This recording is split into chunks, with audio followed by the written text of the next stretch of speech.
Welcome food fans, picky eaters, the flavor curious, and everyone in between. Nothing makes good food better than good conversation, and your table is ready. Welcome back to another episode of the Food For ThoughtCast with your hosts, Melissa Reagan and Steven Gonzalez, but you can call them Chef. All right, let's get this episode started.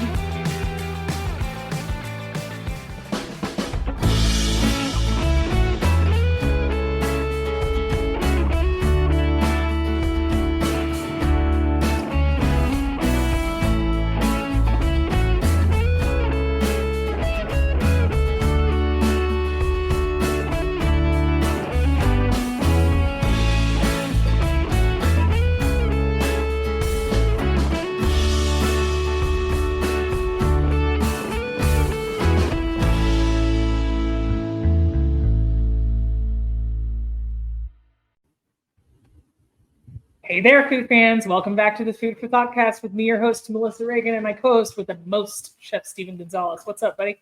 Hey, how are you? I'm good. How are you? Oh, doing well. Doing very, very well. So, yeah. What's new? Well, I'm coming to you live from my office. It's no more podcasting at the end of the dining room table. So Oh, nice. it's pretty great. Good. I'm glad to hear that. That's a laundry room, so if somebody should come out that door ever while we're recording, then call 911. Deal. Anybody comes out of there, they're not supposed to be in there. Just saying. So, no, man, it's been good. It's been good. I've been eating a lot of food. How about you? Same. Yeah. Yeah, I have been. Yeah, it's been good. I just went on a trip and we had lots of food, and we'll get into that here in a bit, though. Yeah. Anything that you would call the most amazing? I mean, it all was, in all fairness. So, yeah. Steven, I'll walk you through that little by little. How long were you gone, Chef, and where'd you go? I was gone for about 5 days. Let's see, Saturday, Sunday, Monday, Tuesday, 4 days. And I went to go visit my brother in Pensacola, Florida. And my mom went out there, and my cousin went out there, and we just had a good old time. And Nice. I mean, we ate, we drank, we were merry, and all that good stuff that goes along with it, Yeah. Eat, drink, and be merry. You can't ask for more than that. Right? Well, so you've been home for about a week. Did you cook anything special this week? Not this week. Long story short, we actually had a gas leak at the house, and so we're waiting for that to be fixed. Oh, so in the meantime, it's all baked meals, which I'm sure, we can still make good food and all that, but it's a lot more convenient on a gas stove, Yeah, so I just did the opposite. Like when I moved, I had a gas stove at my house, and now I've got electric. So kind of getting used to that. It's like glass top electric. Oh, yeah. So it cooks really fast. It burns things really quickly. I just don't feel like I have as much control over it as I did with the gas. But yeah. I hear you. Yeah. I hear you, though, because I had moved out of a house that didn't have a vent hood. And so it was kind of, even though, right, like there was no hood there to suck up everything that you were cooking on the stove, it was also the oven would heat the house quickly. Yeah. So it was I was very much like a crock pot, and then, finally made my way into the bliss that is the air fryer. So, Oh, yeah. We've been talking about it for years now. Oh, man. Well, your kitchen's lonely. So then I have to know, if you're not usually using the oven, like, what did you do? What made it different? Here at the house? Yeah. Oh, I haven't even had time to make food or nothing like that. I've just been go, and it's just been prepackaged meals, Oh, okay. So. Hey, ain't nothing wrong with that. I had a pretty decent one this week. It was a crust-free chicken pot pie. So it was kind of like chicken and dumplings without the dumplings. So kind of like a thick chicken soup. For the money, though, I thought it was really impressive. It was a frozen meal. So I wasn't mad at it. Oh, there you go. That's a good way to go. Yeah, it wasn't terrible. The most amazing thing I had this week was a flatbread. We'll kind of get right on into it. But I've been trying out places in my new town. And I went to this little place called Mackey's Irish Pub. I'm not sure that anything about it was Irish. But a coworker had said like, hey, these are the best burgers around. And I was like, oh, I'm not really in the mood for a burger. So I just went and looked at the menu. They had a flatbread that they called the kitchen sink. And Steve, when I tell you that this flatbread was like the size of an 8.5 by 11 piece of printer paper, like, and it was cut into 4 pieces, and each piece was like the length of my face. Yes, right? So I'm digging this. So it gets to me, and I'm like, oh my God, can I have a box? I had one piece while I was there. I had breakfast a piece and a half cold yesterday and a piece cold today. Like it was insane. But when they said kitchen sink, they weren't kidding. So black olives, red peppers, caramelized onions, green peppers, pepperoni, and sausage that I am very, very sure came out of a link casing, like very different, not like a ground up, not like pizza topping. I think they made it really good. So they do a margarita. They do a the one they call the kitchen sink, which is like their supreme, right? Then they do one called pigs and figs. So bacon, pork tenderloin, caramelized onion, fig jam. I'm gonna have that the next time I go. It's gonna be awesome. It sounds like you need to, yeah. How could you not? Mm-hmm. All right, so let's get it started. Like, tell me what was first on your. Okay, let me pull up my list that I made in the last 3 minutes. Do it. So as soon as I flew into Pensacola, my brother picked me up. My mom was with us. We had it was just a small group of people, and so we went to go Pensacola Bay Brewery, and so downtown Pensacola, it's very nice. It's clean, and like there's just a lot of old buildings, that are made into businesses and whatnot. It's just, I don't know, just the way that everything's set up. It's so cool, Yeah. And so Pensacola Bay Brewery is across from like an old church. And so I guess it prevents you from drinking too much. I don't know. But their beer was amazing. I ended up having their Fiesta IPA. Okay. And it was really good. Now, I'm not a big IPA person, but I thought it was very delicious. Nice. And everything about that place was just cool. Like, you sit outside, it's humid, and not only that, but then it starts raining, and then it stops raining like 2 minutes later, and then it goes on and off. That's Florida. Yeah. Yeah. Sure. I forgot all about that. But I mean, it was just a good old time, And we hung out there for a round. And my brother said, well, we have this dinner reservations and whatnot. So on the way to the dinner reservations, we stopped at a cigar bar and had cigars. And, as much as I wanted to continue drinking and whatnot, I was, I'll wait till we get to the restaurant because sometimes you got to pace yourself a little. Yeah. Yeah. And it was, it's just nice sitting in a leather chair, smoking a cigar and watching, football, pre-football stuff and whatnot with everyone. And we just had a good old time. So then we went to Angelina's, and they open at like 4 or something like that, 4 or 5. Nice. And it's only dinner, but it was really good. So we had some cocktails, and I had their Italian margarita because, of course, that's what I love. And not only that, then you get their house red to go with everything. But we just got like scallops, and we got like mussels, and we had everyone got like pasta. I had their wild boar pasta, which was out of this world.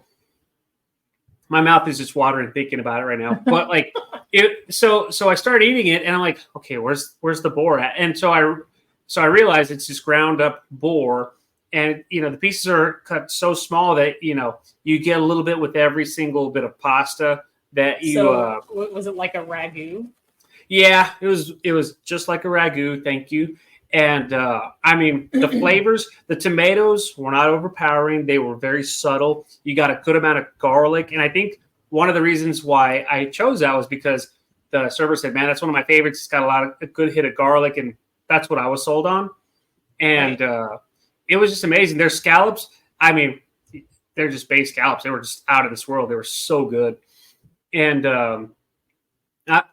so it's just a little bit of butter. You get all that good buttery brininess all together from it. Oh, it was amazing. Did you guys order, like 4 or 5 things and then everybody shared a little bit of everything, or? No, we ended up just kind of getting our own things. As much as we were going to share, we just kind of, had one of those moments of, no, this is what I want. And I was going to get their pizza because, of course, I always love pizza. But then I thought, you know what? Let's try something different. And I thought that was amazing. How are the mussels, Steve? Oh, man. How are they prepared? They were just, they were steamed. You had a little bit of your shallots, your garlic, your white wine, tomatoes, things like that. Yeah, like a real classic preparation. It was simple. And their focaccia bread, holy crap! Everything was just so good. Like one of everything my favorite, was. Go ahead. Sorry. Oh, I was just gonna say like that. You just wanted to make a meal out of just the focaccia bread, like that they give you standard. Yeah. So I worked at this place called the Belmont about 1 billion years ago, and we had mussels that were very, very close to the same, like shallot, garlic, the cherry tomatoes, like a broth in the pan, lemon juice, white wine, right? And we used to make what we called focaccia, but it wasn't really. It was like a Parker House roll preparation. So like in a Parker House roll style, but it was actually potato dough, right? So we would put it in a sheet pan with a sheet pan extender. So it would come out to like this, Steve, right? But you would let it ferment twice and then do like your fingers and then olive oil and a crap load of rosemary all over the top, right? With big flaky salt. So they would cut it in these huge like rectangle sheets, and then you would just like kiss it on the grill, right? Yeah. And so the potato bread's it's a little bit softer than like regular focaccia because it doesn't have that like sponge, that focaccia sponge. It doesn't absorb as much of the oil, right? So it came out a little bit drier, but it was really, really good for like sopping that mussel juice up. So when I would go out to eat there on my day off, I would get mussels and just get like 2 orders of bread. And that would be the entire, like getting every little bit, out of the bottom of the bowl, so. Yeah. I like all that stuff. And I love it too. As much as I ate, I was kind of too full for dessert, but like everyone got like a chocolate dessert or something like that. So I normally I'm about dessert, but at the time I was like, I'm good. My wine is my dessert, So nice. It do be like that sometimes. I mean, you can really push it past the point of being pleasantly full into being miserable really fast. Oh yeah.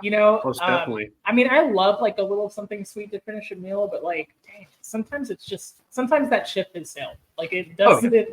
Well, hey, for those of you who don't know out there, ragu is a dish that's made by stewing down vegetables with really, really small pieces of meat, like Steve said. The kind of the difference is like when you see it on a French menu, ragout, ragu, it will be like more vegetables and aromatics. And if you see it used in Italian food, sometimes more tomatoey, right? Yeah. So, but I love boar prepared in that way. Oh yeah. It's amazing like that. And because it's tough to begin with, so you have to braise it. Yeah, exactly. It was funny because I was asked like, would you do anything different? I said, honestly, instead of doing boar, or I would either braise that boar down or I would just do like lamb shanks because that's what I love. Like lamb shank ragu is one of my favorites. But that's just me. Yeah. But either way, I mean, that place was delicious. I would recommend it if you ever go to Pensacola. Okay, what was the name of it? It was called Angelina's. Got it. And do you have a favorite way to prepare mussels? Because I do, but it's different than the way you described. I mean, I kind of do like that too, where I just kind of sweat out all my shallots, my garlic and all that, throw tomatoes, let them pop and blister, some aromatics, some white wine, a little broth, Yeah. I keep it simple. How do you do yours? So my favorite way to do them is actually like a red coconut curry. Oh, really? So, like kaffir, lime leaves, like in the broth, shallots and garlic, but lemongrass is like what really sends it over the top. And then the thing with coconut milk is like you have to thin it out or it's just gross. Like it shouldn't be like melted ice cream consistency. You know what I mean? Like you have to cut it with something else. But a lot of that red or even green, either one, red curry paste or green curry paste. And then I like to puree just a little pickled jalapeno, so you get like the heat and the acid, and then everything in the pot, lid on, and then they open, and a lot of like fresh cilantro, even mint can be sometimes good in that dish, or Thai basil. So it really doesn't have a home. It's like super pan Asian. It's got like a lot of different elements, but that's my favorite way to do mussels. Nice. Yeah. Well, let's see. So the following day, so this was Saturday. I think, since we had dinner kind of early, we were still kind of full, so it held us over. The following day on Sunday, I got to think about that. No, this I got in Friday. I was there Saturday. So then Saturday, what we did was we went to the seafood restaurant but a fish market called Joe Patty's, and it's just a really cool fish market. They got all sorts of stuff. And it's almost like a Buc-ee's in the sense of like they have like sauces and all sorts of like breads and cookies, all sorts of stuff. But of course, station theme park. Yeah, but I mean they're known for their seafood. So nice. We got a couple pounds of like amberjack. We got a couple pounds of monkfish, and then we got like a few pounds of some red shrimp. It was almost like the Argentine shrimp, where it's just real meaty. Oh my gosh! And it's so sweet. Like that shrimp tastes so different. Different. And they held up to the heat too without turning into mush. That was my favorite part. Nice. So we went and picked up a bunch of stuff for dinner, and then some charcuterie type of stuff to hold us over. And after that, we ended up at the Union Public House for a couple appetizers, kind of like a very, very light lunch. And I walked in and I had a Paloma, and we ordered like Scotch egg and what else we get? We got a pimento cheese dip and things like that. Everything was really good, right? Nice. And what caught my eye, and I should have gotten it because I regret it now. They had a duck fat old fashioned. Stop. Yeah, I really wanted it, but I was like, I want something light. I want something really light and really, just bright. And of course, old fashions are not bright. You know what I'm saying? So, well, for those of you who don't know, a Paloma is grapefruit juice, a little salt on the rim, tequila, maybe some simple syrup or triple sec, depending on where you get it. And then the duck fat old fashioned would be bitters, a sugar cube, and do you rye or bourbon? I like both. Yeah, it doesn't really matter. I prefer rye, but you could any of the browns, right? Oh, maybe not Scotch in this instance. No, but like bourbon whiskey or rye. Muddle that sugar cube, sometimes an orange slice. But the duck fat, they would have washed that bourbon with the duck fat. Yeah. Through a filtering process, which, golly, that sounds so amazing. I should have done it. I'm kicking myself now, but that just means I got to go visit my brother again, Dude, I mean, what's wrong with that? Nothing. There's absolutely nothing wrong with that. It's a great time. But I mean, we had a good old time. We had some, kept it light for lunch and whatnot. And then for dinner, what we did, or we went to Publix. And so, Publix and H-E-B, two totally different things. I still got to do my tie-in with that, Had you been to one? I've been to Publix before, and they're all right. Like I had my first pub sub this week. Oh yeah. Yeah. They're, I mean, for what they are, they're good. It's not as great as H-E-B, but that, again, I'm biased. And so I picked up some groceries for that. My brother has like a farm, where he's got like a pear tree and grapes, and he's got peach trees. He's got all sorts of stuff. So I was challenged to make something like with the pears off of his tree. So I was like, okay, cool. Well, we'll do like a pear crumble, if you will, or a salted caramel, like pear tart crumble, whatever you want to call it. So for dinner, what we did was we smoked the amberjack, the mahi, and the shrimp. Now, I got a few pounds of butter, and I just kind of melted all that with the shrimp and threw a bunch of herbs and whatnot and a bunch of salt and just let that kind of like poach. You know what I'm saying? And you butter with so I ended up getting a bunch of almonds to go with our pear tart, and I had like bunch of pecans left over. So what I did was I rolled the amberjack in those pecan pieces. Nice. And of course, just seasoned it because I was like, well, I can't have all these leftover pecans. And then the monkfish, shoot, I don't even remember what we did. I think it was just a simple seasoning with that one because I was like, were they three just, different things. Like fillets, or was it chunked up? Yeah. Or? Oh yeah, no, it was just like the monkfish fillet. Mm-hmm. Yeah, everything was just fillets, and I as much as I wanted to keep it simple, of course we don't. And so I pickled, some shallot, and we had, coleslaw to go with everything, and it ended up being really good, like fish tacos, if you will. Nice. And so, so my brother has like this building where it's got its own little smokehouse like room, and then in that building he's got like a couple of those green eggs. He's got a deep fryer. He's got a crawfish boiler. He's got all sorts of stuff. Does he run a restaurant, Steve? You would think he does. So it's a tiny little building, but he has all that stuff in there. That's like an amazing. outdoor kitchen. And he told me I've never used this smoke room before. And of course, I'm thinking like you can cure bacon, you can cook all sorts of stuff. And you're like, well, we need to christen it, and I'm about to change that. so we threw in a bunch of wood and got it to like 250, 275, and we just let all that fish smoke together. Everything was just smoking together. It was great. And of course, you just smell so wonderful as the door opens, and then you get it all stuck in your hair and whatnot. Even if you take a shower, you still got that scent in you. Oh, it was great. And yeah. And so, yeah, we had like fish tacos, shrimp tacos for dinner that night, and then that salted caramel apple tart or pear tart. I'm sorry.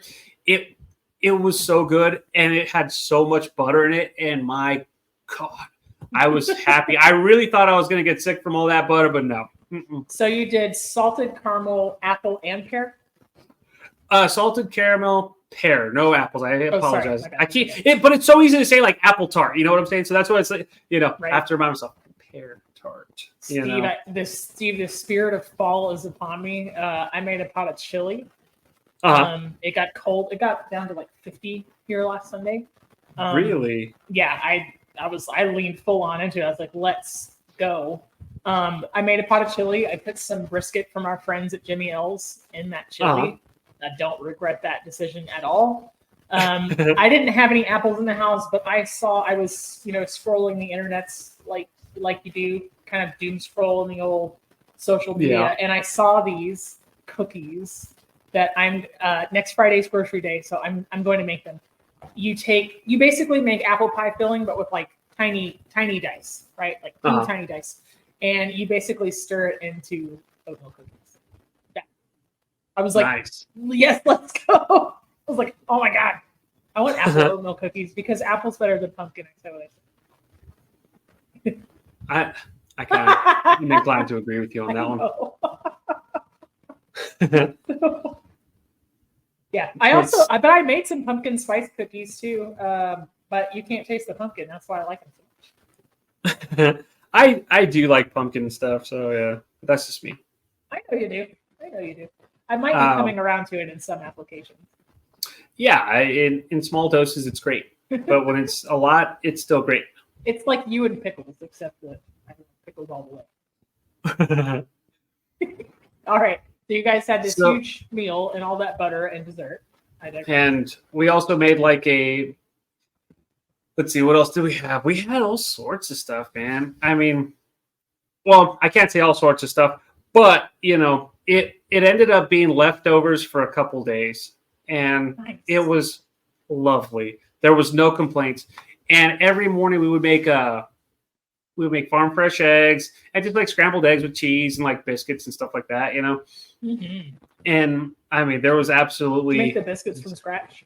No, I cheated, So you make like little biscuit sandwiches and whatnot, and they just came out really good. Like, and it's just simple.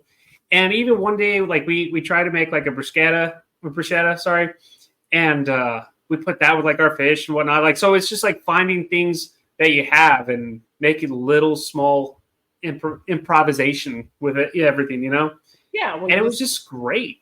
you kind of have to make do with what you've got sometimes, man. Especially if you're on vacation. Oh yeah, and it's funny because everyone kept telling me like, you don't have to cook, but it was just fun, you know. Why the hell not? Do you ever like, or do you ever find yourself in a situation? I don't know. Maybe we're about to reveal what a terrible person I am. That's also fine. But do you ever find yourself in a situation where people are like, you don't have to cook? And you're like, I'm doing it so nobody else will. It doesn't bother me at all. Well, I know, but it's like, it's not because nobody else will, but sometimes you find yourself in a group where you're like, I need to cook or it's going to be bad. Yeah. I've been in that situation a couple times, but I mean, then you're like, it's for the common good. But the problem though is like when other people cook for you, they're like, I'm so sorry, it's so bad. I'm so sorry, it's bad, I'm sorry. You're like, it's fine, it's great. I can eat, I'm full. 9 times out of 10, it's not though. It's not terrible, is what I mean. You know, like we've talked about that before. It's like when somebody goes through the trouble of making you a meal and you didn't have to make it yourself, it's like, okay, this is awesome. Yeah, exactly. Yeah. Exactly. And so let's see, what else did we do? We went to this place called the Orr House. And of course my eyes lit up when I heard that. I was like, what? What do you mean? And my brother said, no, Orr House. Or. Yeah. Or. Yeah, I know. I was like, oh, well, there you go. And so I can remember being hurting just a little bit that day from all of the fun festivities of, you know, adult beverages, you know. Sure. And what we did was we ordered a couple of appetizers. So we got like their fried fish fingers, which are basically fish sticks, but, you know, like handmade. They were out of this world. Yeah. And we had some hush puppies. And then we had like some sort of a sriracha shrimp dip. And everything was just good. That doesn't sound good. Sriracha shrimp dip? Was it cold or hot? It was hot. It was but the shrimp wasn't tough? Like, that's my hesitation. Okay. No, it was good. Did it have cheese in it? Yes. Yeah, it did. It was very creamy. It was good. I like stuff like that. I like creamy shrimp appetizers, things like that, dips, like even with crab, things like that. It just makes me happy. And then you put like a good warm tortilla chip on there. Get out of here. It's good. Did I ever like tell you my story about crab and lobster and like why I don't eat it? Not really. Tell me. Tell us all. Like, tell the listeners. Like I'll eat it. I like those things, but I am always the person that if somebody's gonna get a piece of shell, it's me. It never fails. Like it never fails, and I'm just like, why bother? So I just stopped. I just stopped worrying. Well, if I ever visit you, we'll have lobster, and we'll make sure that there's no shell. Thank you very much. But I also have a great affinity for. I like lobster in unconventional uses, like the fair, for instance. Such as? Like the lobster corn dog at the fair. Okay. Really, really, really amazing. No shell in that. No shell in that bad boy. But I like crab and lobster a lot. I'm just one of those people. If I find something in the food and it's not supposed to be there, it kind of ruins it. I can't get past it. I can't get over it. Yeah. No, I know what you mean. It's the same way with like finding eggshells in your eggs and stuff like that. Yeah, you're like, damn. Or for me, it's when you buy like rotisserie chicken that's already shredded and you bite into a bone. Oh, done. The whole thing goes in. I spit it out and the entire thing goes into the trash. No questions asked. But the only thing that I'm a little bit more forgiving with is, unless it's like a heinous amount, is gristle. Like every once in a while in sausage, I know that there's going to be like a teeny piece of gristle. I had a burger the other day and it had like one piece and I was like, okay, maybe not. And then the rest of the meal was fine. I mean, I hesitated for a moment, but it didn't ruin it. But there are some things that I'm just like, you can't come back from. And the bone in the shredded chicken is one. I can't do it. I hate to be wasteful. But if I bite it with one of my front teeth, it's how I'm just feels. Ugh. Nope. I just spit it out. Yeah. I will waste food in that instance. Or in that example. But otherwise, like I try not to waste food. But yeah, I know exactly what you mean. It's it's So, hard to get past it, you know? around the same time that Friday, when you got into Pensacola Friday, right? Yes. So around that same time, I was driving all around the Raleigh, Durham, Cary, Chapel Hill, blah, blah, blah, like all the Tri-Cities area, as apparently the locals call it. And I ended up at a place in the transfer company food hall on the south side of downtown Raleigh called Benchwarmers Bagels. And I think Steve knows what's coming because I texted him about this sandwich. But I had an incredible sandwich. It was really, really good. This sandwich had duck rillette, sour cherry cream cheese, pickled onions, and whole grain mustard. And for those of you who don't know what rillette is like a really old, so rillette is Rillettete. Yeah. And so it's a really, really old method of preserving meat. So they'll cook the meat down usually in its own fat. So if we're talking about duck, it's going to be, most likely it's going to be the legs and thighs. They cook it down in its own fat, or a confit. It's French for with fat, right? Well, in fat. And they're going to shred it up, and then they're going to let it cool and put it back into that fat and cover it. So it's like when you seal a mason jar by canning it. It's the same idea. The fat keeps the air out. So it keeps it, and it almost stays good. It preserves it. Yeah. It's so rich. It's so good. This sandwich was insane. I was there for a bagel. The bagel wasn't great, but everything else sounds was amazing. So this sandwich came on sourdough, and I would say it changed my life. And you already know how I am with like sweet and savory and fruit with meat. So the cherries and duck is like a classic combination. Oh yeah, most definitely. These weren't like your, Montmorency. These weren't those kind of sweet pie cherries. This was like a tart sour cherry, and it worked really well because the duck was rich and it was fatty. Yeah, you need something tart to cut all that fat. Yeah, so good. I agree. Yeah, and so like it's crazy because you would think for being on vacation, like you would have a lot to eat every single meal, but my brother lives like maybe 30-40 minutes away from like Pensacola, so you don't want to drive, eat, you know what I'm saying? Like, so it just you have to make each outing, make the most out of it. We had so much fun just hanging out and doing nothing and just enjoying each other's company. By the way, I also learned that I'm awful at making like pot of coffee with like ground coffee. I'm so used to making it with whole bean. And so my brother has a coffee grinder, but when I would make coffee for everyone, I would just fill that filter up with coffee grinds. Oh, and it was just like, that coffee was just jet black. Yeah. I like black coffee, and even I was like, I need some cream in this. Like, tablespoon per person, tablespoon and a half per person. Yeah. That's a lot, Steve. Yeah, I know. But like with our coffee grinder here at home, you just fill up the little grinder with beans, and it's like perfect for like a whole pot, Oh, what you're saying is your grinder holds the perfect amount for your coffee pot. Yeah. So that doesn't translate. No, it doesn't.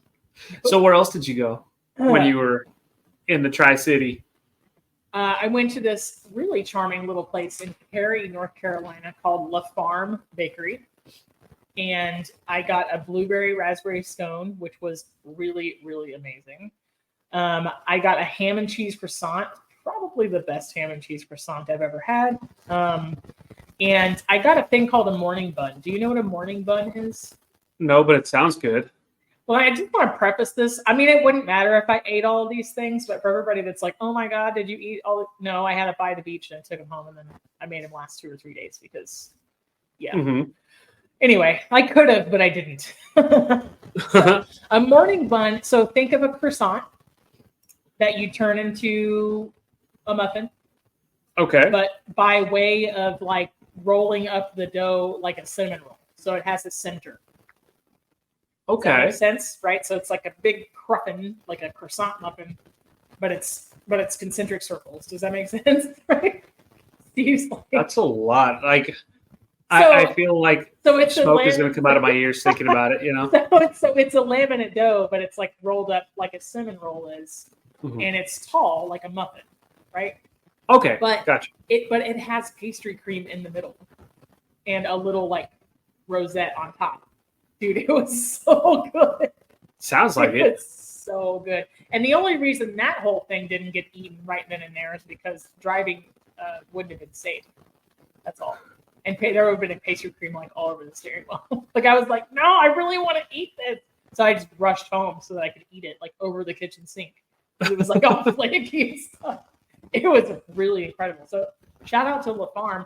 And I wanted to buy like 8 loaves of bread while I was there, but I decided not to. But all their bread was really good. By the way, I took my brother a ton of snacks from HEB, and it's all gone. It's all gone. We had like chips and trail mixes, all sorts of stuff. Yeah, it's all gone. I mean, as it should be. Why not? I know. So now the next question that came out of my brother's mouth was, when are you going to send me more stuff? So, but in all fairness, Publix does make some good scones. When you mentioned scones, it reminded me of that because we bought some pumpkin spice scones and blueberry scones. Yeah, of course, with coffee. It's just magic. Mm-hmm. I don't mind like a pumpkin things. I don't like pumpkin pie like every so often. It's the fake pumpkin flavor. Like you're not gonna catch me drinking the pumpkin spice latte. Right. But, like a pumpkin muffin, yeah, that's fantastic. The pumpkin spice is just one spice removed from apple pie spice. You know what I mean? Like it's not that far. I think it's the texture of the gourd that I have more of a problem with. Yeah. Now, I make dog treats for my dogs with pumpkin puree. I mix pumpkin puree and wet food together. It's a good way to like a little fiber, help a little treat for them. This recipe that I made, you'll like this, Steve. It's a box spice cake mix and a can of pumpkin puree. That's it. I mean, I'm about that life. I put a serving of vegetables and fiber into cookies. Like, what's not to love about that? And it tastes like fall. So I didn't invent the recipe. It's actually a really old recipe. I think they're called magic cookies or something like that. But you get 24 to a recipe. It costs, $5 to make. And it tastes like fall. So ain't mad at it. Scoop those bad boys out and bake them for like 15 to 20 minutes. 350. Super easy. Yeah, it's like you didn't make the recipe, but you did play a doctor on TV. I get it. It sounds amazing. You need to share that recipe. I think you just did, right? Y'all weren't listening to mine. Right. Yeah, I played a chef on TV on this podcast. Right. We just might be good. We just might. Just maybe. Yeah. But yeah, like I said, I mean, overall, it was just everything was a lot of fun. I would definitely recommend going, or I would go back. I can't wait to go back and try out more food and more fun. And, nice. It was just a good old time, So Awesome. if I ever go back, which I don't know why I keep saying if, but when I go back, I'll have to actually take even more pictures because I'm not gonna lie. When I'm in public and I'm taking pictures of food with my phone, I get a little self-conscious. Yeah, totally. And it's funny. It's funny that we say that because my mom and my cousin were taking pictures of every single thing, and I'm like, I'm okay, but I need to just get over that so that way it'll help me jot my memory a little bit better. Hey, tomorrow is a promise and today is fleeting. If you have to take pictures of everything, just consider it like you're filling up your memory bank. Right. I have a question for you. You were just in kind of a seafood spot, right? Mm-hmm. So this pub has an impressive menu of what seems to be all homemade stuff. Okay. And so really great. I heard the burgers are really amazing. They've got loaded tots. They have homemade onion rings. They've got everything else. What do you think the odds are that their grouper sandwich is good? I've never lived this close to the coast, so I'm just like, I would try it. Yeah. I feel like it would be good. So my problem with fish sandwiches is that when they use an actual bun, I'm always afraid of smashing down the fish and it just kind of falling out and you get more bread than fish. You know what I'm saying? That's the only thing I'm afraid of, but I would be willing to try it. Okay, so I'm going to say this, and you can judge me, and that's fine. I think we've already established that I like Cracker Barrel, right? This is related, and I promise it's not like a Cracker Barrel's not bad. I just like to make fun of it. Yeah, I know. It's like Creed. Nobody will admit that they like them, or Nickelback. It's just fun to hate. Right? Exactly. Well, it's catchy. And so anyway, look, we just lost like half our listeners. Bye, listeners. Cracker Barrel has like a fried catfish. I haven't actually been in a while. I don't know if it's still on the menu or not. I think it is. There's not a reason why it wouldn't be. They used to have fried catfish or blackened catfish sandwich, like as a lunch special. And the thing that they got right, well, the fish always tasted fresh. I kind of think catfish tastes like dirt, and you really got to treat it. You need to like soak it in milk, and it needs a little lemon juice, and like you got to do some stuff to make it not taste muddy. However, I mean, blackening can cover a whole multitude of sins. Like you could blacken some really crappy things and kind of make them taste really good. The thing they got right on this sandwich, though, the bread was thin. Exactly what you're saying. Like the fish got to sing, right? Like the bread was thin enough to where it was just like really good little sweet pickles and some tartar sauce. Now I have super low standards when it comes to some fried seafoods because and I will crush a filet of fish, especially during Lent. I'm not even Catholic. That's just when they go on sale.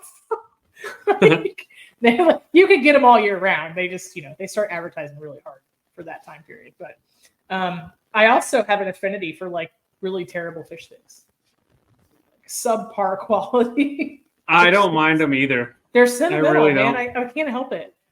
Sometimes I just like what I like. But I got to try this grouper sandwich. I was intrigued. Having just come from Dallas, I'm like, just if you're like super inland, then sometimes maybe not. Depending on what kind of fish. It's like, just rolling the dice. I had some good sushi, Steve. Oh yeah, tell me about that. Yeah, I went to a little place here in our little baby downtown. It's called. For those of you who don't know, I don't live in Raleigh proper. I live in a suburb. But I went to this little bitty place called Azuka Sushi. And I had a roll that's called the White Tiger. So it's spicy tuna, yellowtail, and jalapeno on the inside. Oh, it was like an inside out. So like rice on the outside instead of inside. Right. And then it had escolar, tilapia, and crispy fried onions on top with sriracha and eel sauce. I was like, tilapia? Okay. I was going to say, you kind of lost me with the tilapia. But... I know. I usually don't. I don't have anything against tilapia. It's kind of like the tofu of fish. This is boring. You know what I mean? I think it's like catfish. It's gross. Yeah. It was I will say this about tilapia, right? The myths about there is a widespread myth about it being raised in like poo water. Like, you ever try to keep a betta fish alive, Steve? Or a fish, like a goldfish at your house, or like, right? They're so finicky. The water has to be 1,000% clean all the time. So the people who raised tilapia couldn't make any money if that was actually true, because the fish wouldn't live, right? Right. So the tanks have to be like super duper clean, and it's also like pound for pound one of the highest protein dense sources of seafood, believe it or not.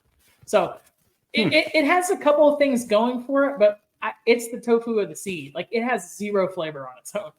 It's boring. You're not wrong there. It's boring, but the eel sauce and the sriracha on top set it off. It was really good. So, yeah, I might have been won over. I'm not gonna like go out and start buying tilapia to cook, but I was like, okay, sushi grade tilapia raw, right? Like, I'll tolerate it in this roll. It so threw me off so I was ordering pickup to go get it, and it so threw me off seeing it on the menu that I probably spent 30 minutes trying to decide what to order, because I was like, do I? Don't I? Do I? Is today the day? I don't know. I like had a crisis over it. I was like, I don't know what to do. So, yeah. Well, I will have to try it one day. Unless it came with pickles, then I'd be like, nah. Yeah, pickles and sushi, that sounds terrible. And I love pickles. Who knows? Right? I don't know. I had one more thing that I wanted to add. I went to a different food hall in Durham, in downtown Durham, the Bull City. The Durham Food Hall had a little place called Corner Yaki, so it was like yakisoba. I had 2 bao buns, but they were split open, and they had chicken karaage in the middle. It was fire. It was fire, but it was jalapeno tempura. Ooh, so that sounds good. It was incredible. Spicy mayo, and yeah.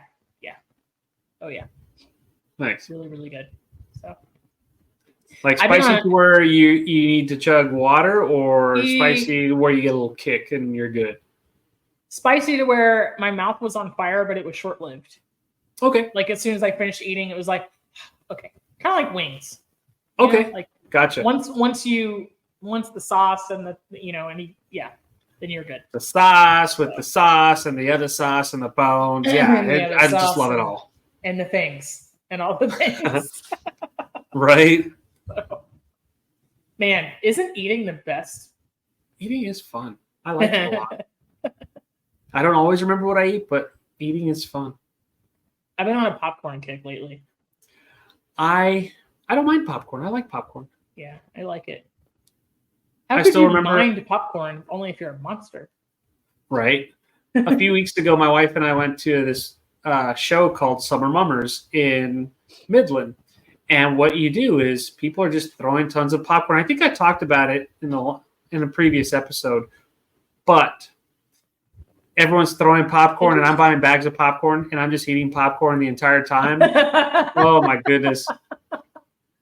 It was just lovely. And then, of course, after you fill up on popcorn, which takes a lot of popcorn to fill up on, then you start throwing and having more fun.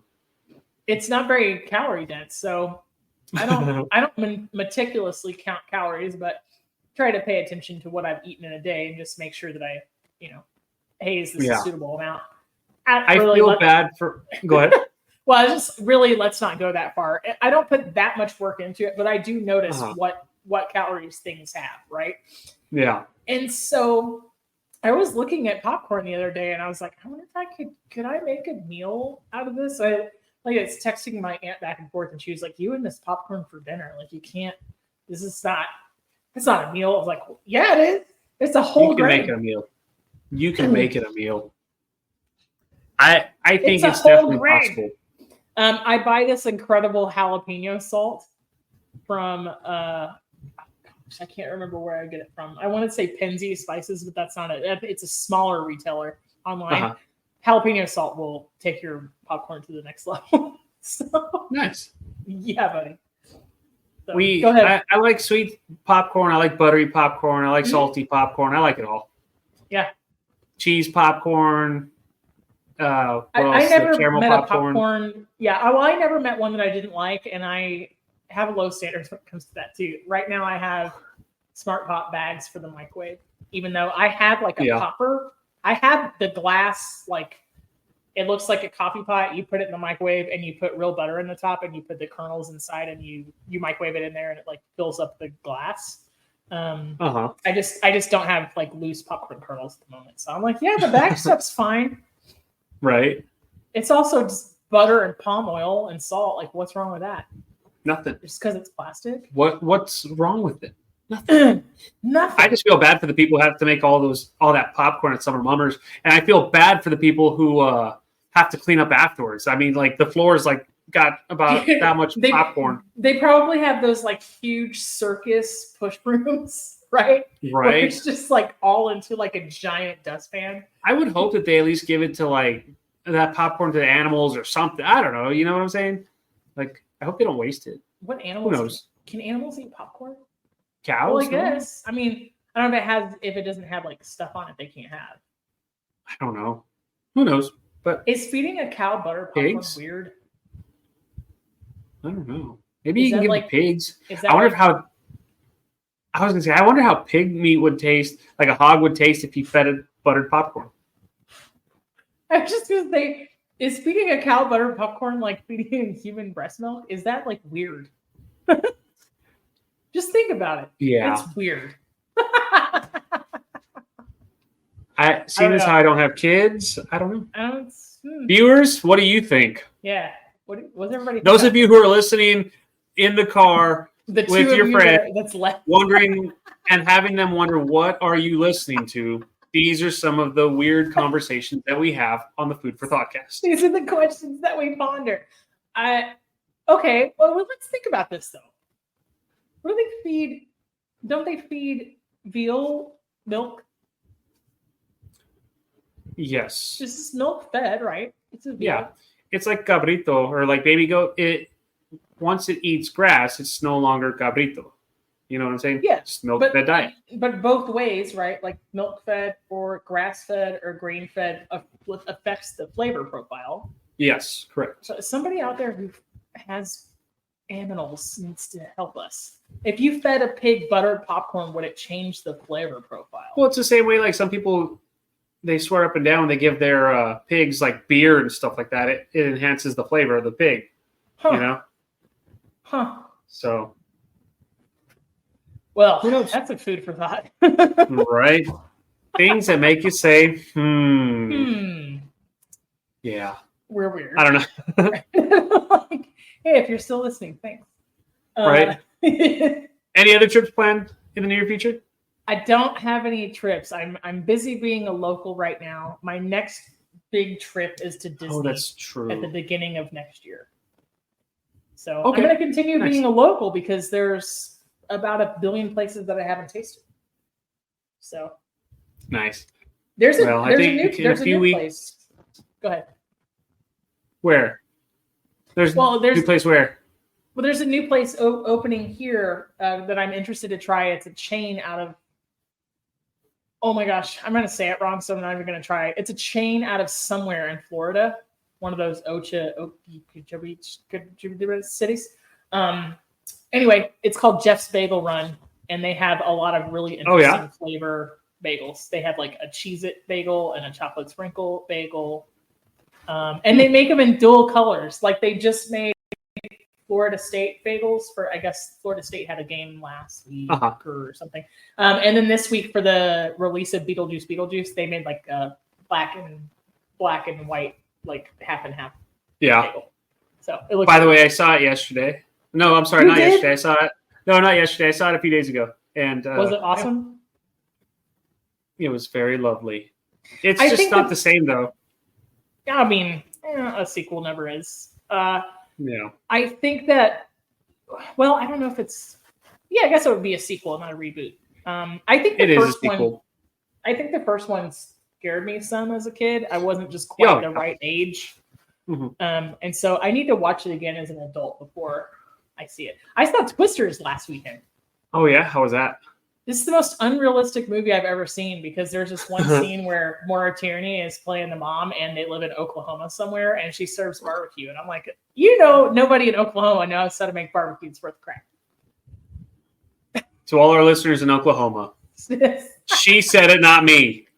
It was a really great movie. I want to see it again, actually. It was good, but it's a sequel from 30 years after the original. I thought it recaptured the magic, but I was actually. It's funny that you mentioned that. I mentioned that because I was like thinking about that barbecue scene today and still like laughing about it. What about you? Are you traveling anywhere? In a few weeks, I'll be going to Philadelphia for a game to go see my Eagles beat the Browns. Hopefully, so exciting. But yeah, we'll go eat some more there, and this time I'll actually take pictures of my food and not care if people think I'm a D-bag for it. Are you going back to Reading Terminal? Yes, that's a definite must. I love going there. I'll eat there every single time and not think twice. It's so good. All the stuff they have there is amazing. I expect a full food recap. Okay, this one I will take pictures in depth and take note of every single thing that I did. Unlike this trip where I kind of had to remember it the last second. So surprisingly, I kind of remembered everything. There is a food truck rodeo and roundup in downtown Raleigh tomorrow. And where are you going to go? There is one downtown in my little suburb next Friday. Yes, I'm going to try to hit both. So. Okay, so then food recap of that. Recap will be exciting. Yeah. So, yeah. Food recap, and that'll be a next episode. Hey. There you go. See, now we're coming up with more content randomly. Randomly. We're not even done recording this one, and we're already coming up with other stuff while we're recording. Which is ironic because usually we're like, what are we going to talk about? We figured out like 2 minutes before we start recording. Shout out to Aussie Nate. He and I were messaging last night, and he was like, I really enjoy how you find guests with, such interesting things to talk about. He was talking about our most recent Jim Linzen and the conversation about the wind power and the fairs and things like that. And I was like, I was like super duper interesting. And it made me laugh because I was thinking like, man, sometimes we don't know what we're going to talk about 5 minutes before we record. It's true. I hope Aussie Nate appreciates the fact that I like Vegemite now. He does. Yeah. He has to. Yeah, it's good. Yeah, buddy. Yeah, but I put some in my chili too. So. Oh yeah, I'm gonna have to try that. It just adds this little umami, like yeasty, salty umami in the back. It was a tablespoon for a gallon of chili. Yeah, a tablespoon. Oh yeah. For me, it replaces like passata or tomato paste or So super good. Nice. And I put a dash of cinnamon in my chili this time. And don't tell anybody, but I almost thought about trying it with the cinnamon roll, but I didn't do it. Somebody have to take my Texas card away. Well, I no longer live in Texas, but I didn't put beans in it. Oh, okay. Welcome back. You're good. Well, Steve, it seems like now we're talking about food. It's making me hungry, and it's time for dinner now. It is time for you to eat. Yeah. I did eat already. Yeah. Nice. Yeah. So it sounds like it's time for us to go. Mm-hmm. Steve, it's been a blast. As per the always fun. Talk to you next time. See you later. Bye. That's a wrap for today. Until the next episode of the Food for ThoughtCast, make good food, eat good food, share it, and be kind to one another. Thanks so much for listening today. You are part of what makes us special, and we are so glad you joined us. Don't forget to rate, subscribe, and leave a review. Just like food, delicious podcasts are better when you share them with others. Come back for seconds wherever podcasts are served, and we'll catch you in the next episode of the Food for ThoughtCast.